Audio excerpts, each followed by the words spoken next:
Hello everyone, my name is Montserrat Padilla. I am undocumented and unafraid, transgendered and unashamed, and unapologetic, and I am here to tell you that LGBTQ immigrants are here to stay. I want to start off by celebrating with you all and our broader communities at large a happy Seattle Pride 2020. We know that this year, Pride must shine bright, recognizing the roots and origins of our uprising in the 60s in order to foster the space for transformation, healing, and systemic change. As the year continues with still so much uncertainty for the future, radical joy and community will help us to continue paving the way for future generations, much like our ancestors did for us today. During my day job, I am the co-director of the Washington Immigrant Solidarity Network, a powerful statewide network with over 250 organizations building the defense line to protect our immigrant and refugee communities whenever immigration, custom enforcement, or Custom Border Patrol comes knocking at the door, seeking to tear our families apart, putting us in the pipelines of detention and the deportation machine. As a statewide network, our bread and butter is deportation defense. At any given day, you will find me celebrating my queerness by doing what I deeply care about, which is fighting to reunite families and ensuring our communities have the tools to fight back against the deportation machine.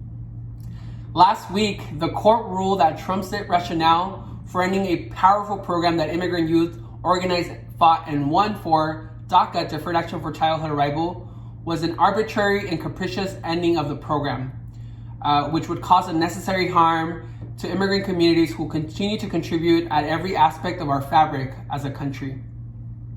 For the second time in a span of a week, we have a reason to hope that we can still make progress in these turbulent times.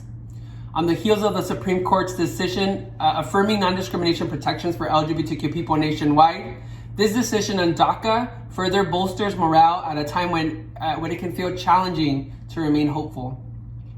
This is a victory not only for the immigrant rights movement, but for the LGBTQ movement and for all of our intersecting struggles for justice. But the fight doesn't end there.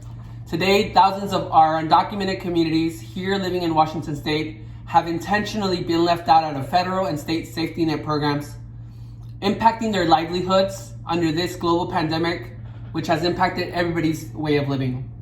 Today, our state legislature and Governor Jay Inslee have the opportunity to do what is right by enacting a worker relief fund of $100 million to ensure that workers deemed essential are not treated as disposable if they were to be impacted by the growing spread of the COVID-19, and they can do this by including undocumented workers in the state unemployment insurance program. As Pride continues, let us cherish the moment with family and community and not lose focus of how Pride began, as a commitment to continuing fighting against an oppressive system that has kept us in the shadows or the closets for way too long. This Pride, let us celebrate in community by doing the thing and organizing towards true systemic change from the bottom up. Happy Pride 2020.